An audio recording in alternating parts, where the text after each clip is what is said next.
Hey guys, so I've been wanting to get back into the blogging game slash vlogging game because, everyone's crazy about video now for a while, and I thought I would try out this concept where I talk about spiritual things, I talk about Jesus, but I do it over a glass of wine. So if Gary Vaynerchuk could do sports and wine and make it, more palatable for non-sports people, maybe Jesus and wine will make this a little bit more palatable for you non-Jesus people out there, who I love, and many of you are my friends, and I want you to know that. So I was compelled to either blog or vlog or put a message out there today because I've just been so upset all day, as I'm sure many of you have, over the shooting that happened in Las Vegas. So I can't imagine what the families and the friends of the people who died are going through right now, just for something so horrific and unexpected and just evil, pure evil, like, let's call it what it is, to happen is, it's just beyond me. I really, honestly, I'm sure that many of you can relate. I felt like digging a hole in the ground and like sticking my head in it today and just burying myself and shutting everything out because it's just too painful to even like look up at the world around us. Some of you are probably feeling anger, which I feel as well. How many freaking mass shootings is it going to take for us to wake up in this country and, realize that anyone being able to walk down to the corner store and buy automatic weapons is ridiculous. You couldn't have done the damage that this horrible man did with a hunting rifle or other types of guns that have, perfectly suitable recreational uses. But I don't want to get political in this video, at least, to the extent that I'm able.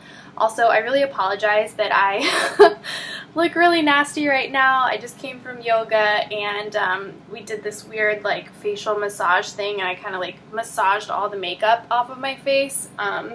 And my hair's just looking real janky, but that's okay. This is more important. But I struggle, like everyone else, sort of with this problem when confronted with a tragedy, where part of me is crying out for Jesus and wants to be so close to Jesus and wants the comfort of the Lord's presence in that difficult, sad time. And then also there's a part of me that's really angry because, just kind of going back to the classic argument, I'm sure you've thought it before. If you haven't, I'm not sure what planet you're living on.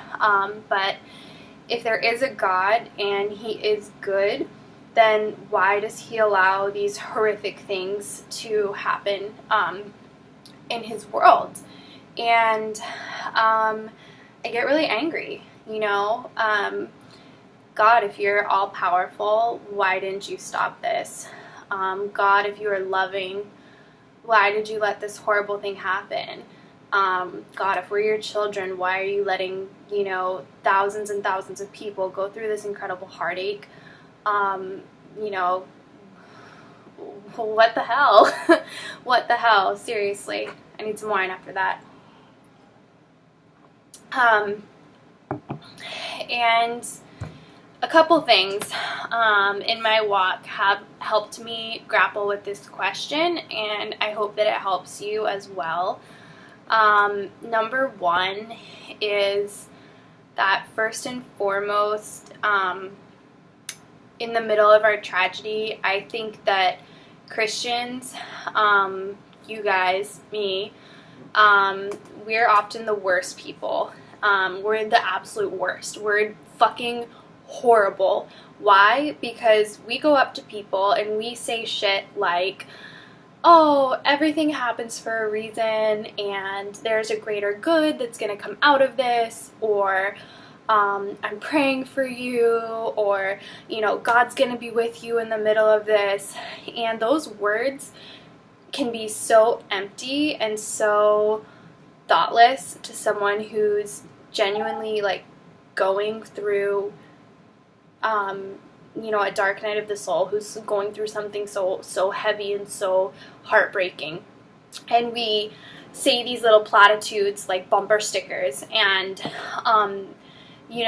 it comes from a good intentioned place. We want to help, we want to make people feel better, but we say these incredibly cliched things that really end up hurting more than they help. And today, as I was, just grieving and just thinking about, what is Jesus feeling in the wake of this, and imagining his heartache. And for whatever reason in my life, I find that a lot of times on sad days, Jesus sends me rain.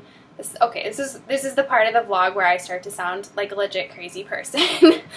But it was raining today in Miami, and to me, it was just a reminder of the broken heart of God. And I just see a picture of Jesus going from victim to victim and just weeping over them, and binding up wounds and grieving and crying, because if we believe that we are made in the image of God, if our little hearts break and hurt so much, how is his heart, with its infinitely greater capacity to love and to feel and to experience emotion so intimately?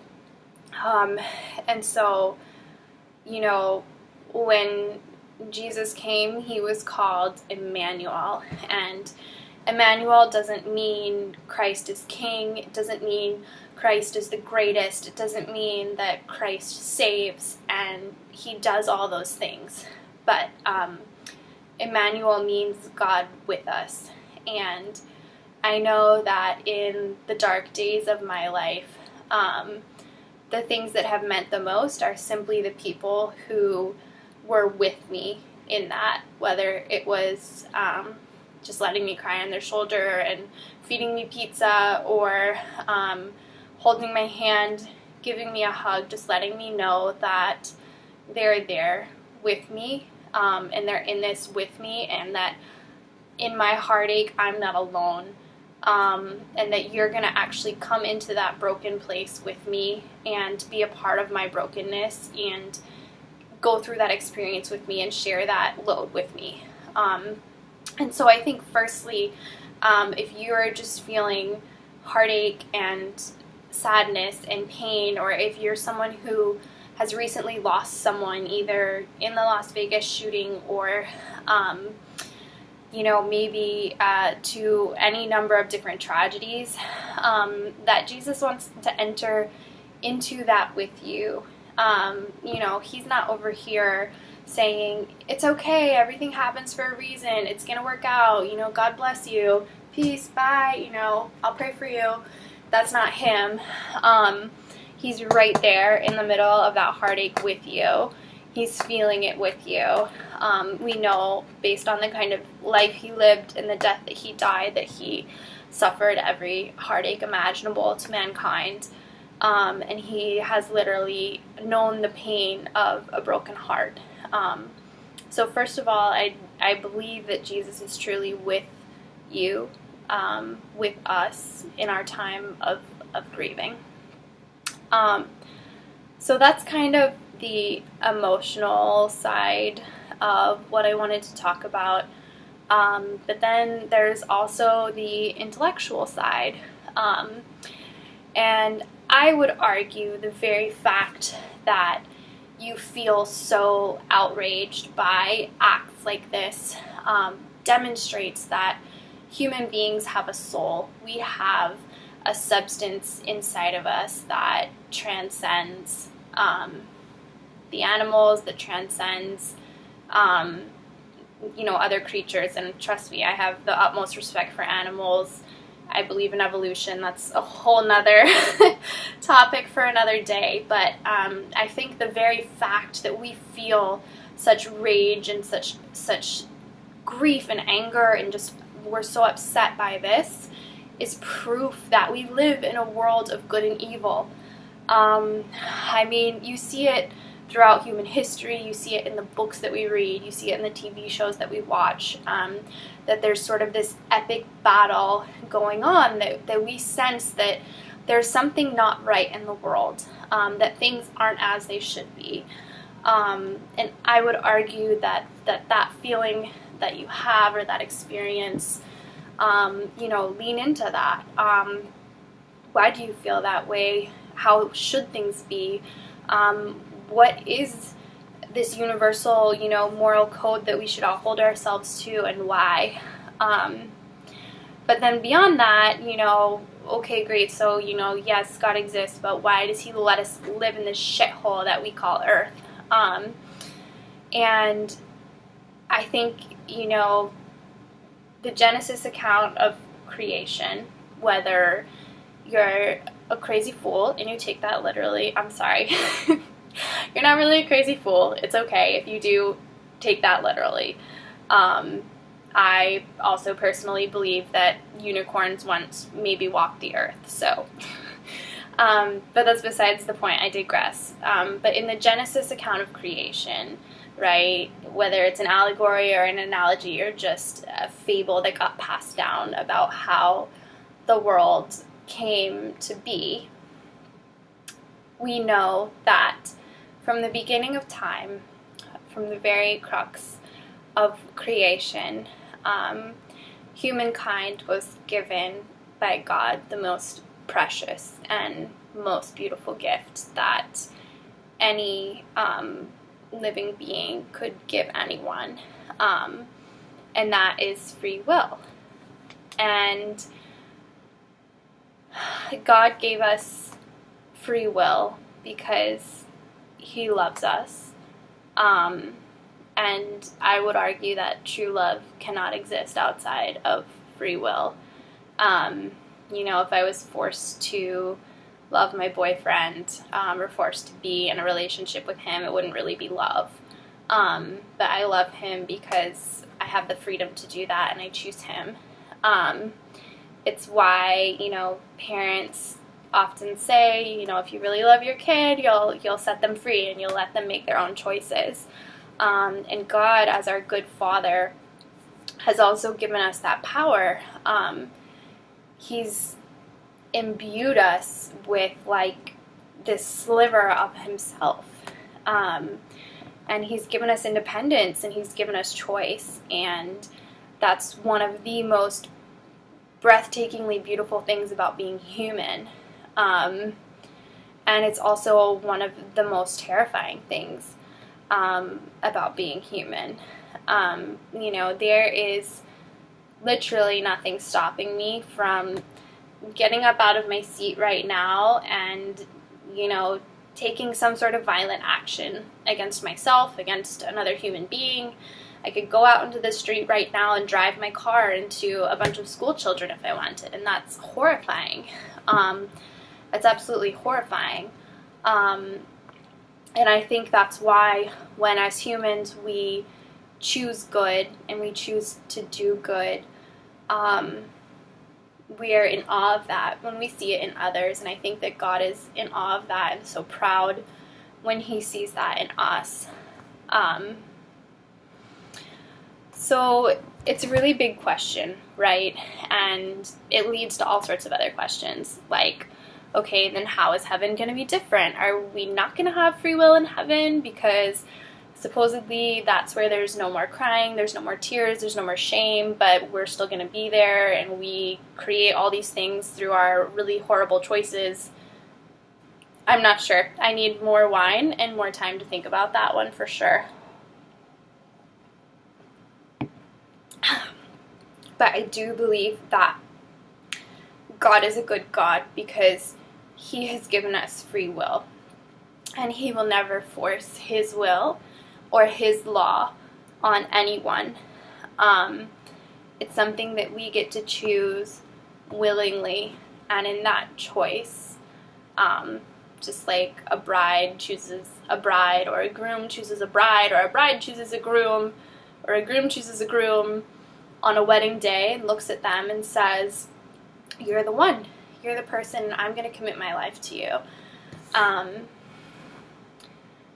When we choose to commit ourselves to God and to commit ourselves to the things that God loves, which we know there's no darkness in Him, and the things that He loves are goodness and light and hope, and the things that are true and intrinsic to His very character and His heart, that it brings Him joy, and that it's a delight for Him to see.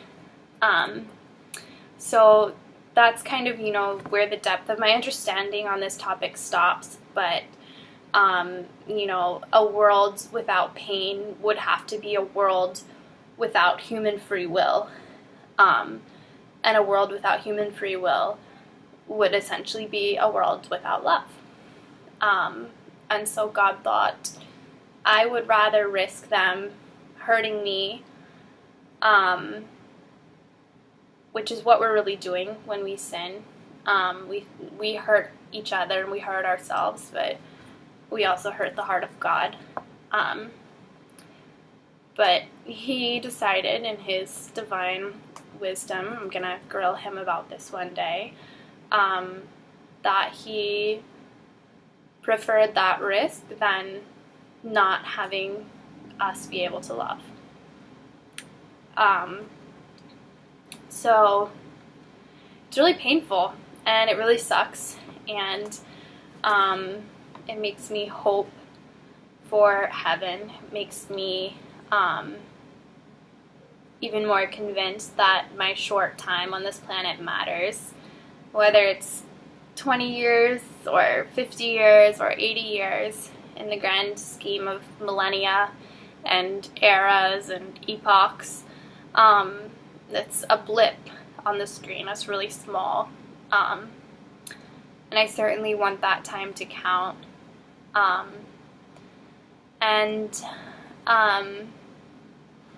I guess if you are someone who doesn't believe in God, that's totally cool, and I understand why, and I feel like events like the one last night should outrage you, and they should make you mad at God.